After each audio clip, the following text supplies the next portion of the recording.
సుధా, ఇలా మనం 5 నిమిషాలు 10 నిమిషాలు కలుసుకోవడం నాకు చాలా కష్టంగా ఉంది సుధా. అవినాష్ మనకి అడ్డం లేకపోతే మనకి ఏ ఆటంకం ఉండదా? మరి త్వరగా ఆ పని చూడు. బాయ్.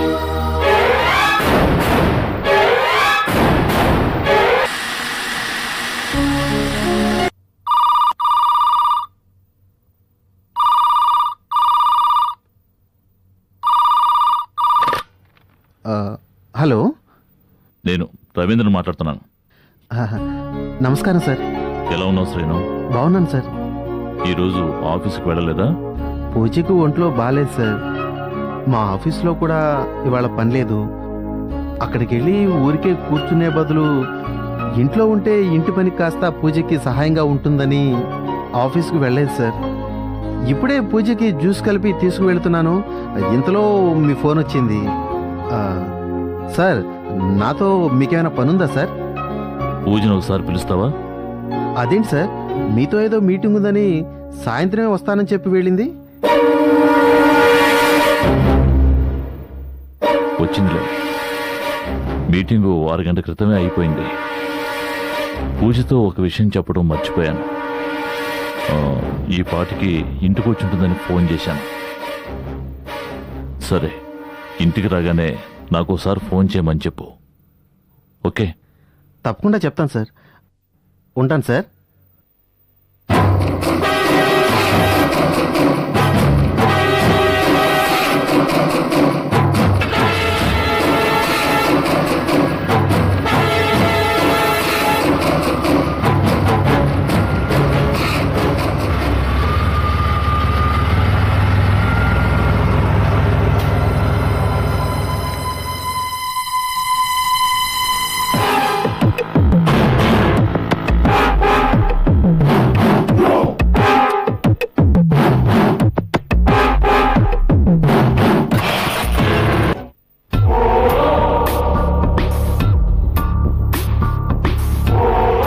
పూజ, ఎవరితో మాట్లాడుతున్నావో తెలుసా? తెలుసు. నాలాంటి ఆడపిల్లల జీవితాలను పణంగా పెట్టి కోర్టులో గడుస్తున్న పెద్ద మనిషితోనేనని బాగా తెలుసు. పూజ, మన మధ్య గొడవ ఎందుకు చెప్పు. నేను చెప్పినట్టుగా నీకు ₹1,00,000 ఇచ్చాను. కావాలంటే ఇంకో ₹1,00,000 ఇస్తాను, సరేనా? చేసేది తప్పుడు పనైనా అందులో న్యాయం ఉండాలి సార్. సరే, మాటలు అనవసరం. నాకు 50 లక్షలు కావాలి. 50 లక్షలా? అవును, 50 లక్షలు ఇస్తేనే మీ చేతికి ఒరిజినల్ డాక్యుమెంట్ పేపర్స్ వస్తాయి. అంటే ఇప్పుడు మీ దగ్గరున్న పేపర్స్లో ఆ గిల్ఫెడ్ సంతకం కాదు, ఆ సంతకం నాది. బాత్రూంలో ఆ పేపర్స్ని మార్చేశాను. ఒరిజినల్ పేపర్స్ ఇప్పుడు నా దగ్గరున్నాయి. రేపు 50 లక్షలు నువ్వు ఇవ్వాలి. ఇస్తే సరే, లేకపోతే నీ విషయంలో ఏం చెయ్యాలో నాకు బాగా తెలుసు. బాగా ఆలోచించుకోండి. రేపు మార్నింగ్ వరకే మీకు టైం. వస్తా.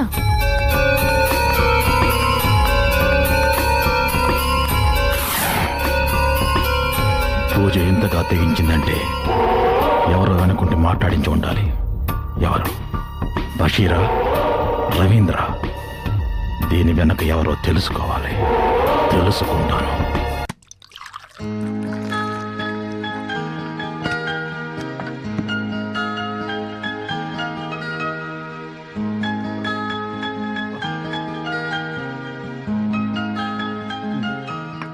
మీరింకా ఫోన్ చేయలేదా?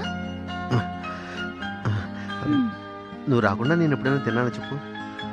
ఏంటండి మీరు నా కోసం వెయిట్ చేస్తున్నారా? ఈరోజు మీటింగ్ అవగానే రవీంద్ర గారితో టిఫిన్ చేశాను, అందుకే ఆఖరిగా లేదు. సర్లేండి, వడ్డిస్తారండి.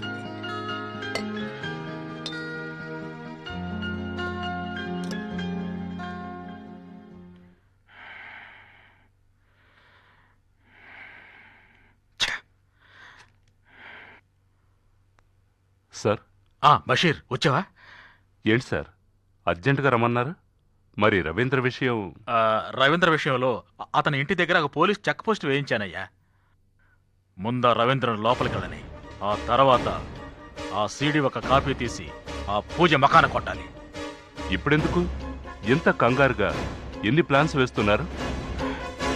ఈ డాక్యుమెంట్స్ లో ఉన్న సంతకం ఆ కల్పిరెడ్డి కాదు, మరి పూజది. అదెలా? వాళ్ళు సంతకం పెట్టడం మనం చూసాంగా. బుద్ధి లేకుండా మాట్లాడు.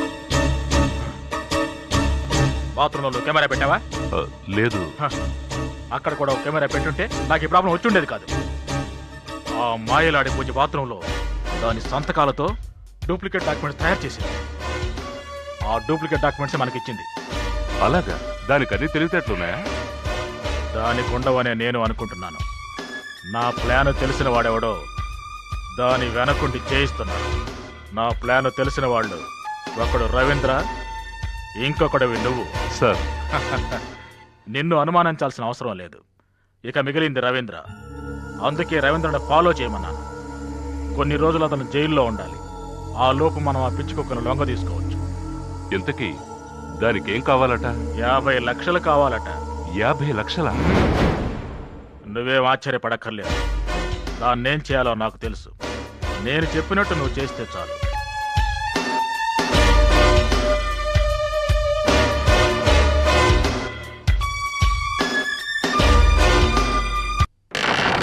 అంతం కాదు, ఆరంభం.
If you enjoyed this video, kindly like, share, comment, and for further our interesting videos, subscribe our channel below.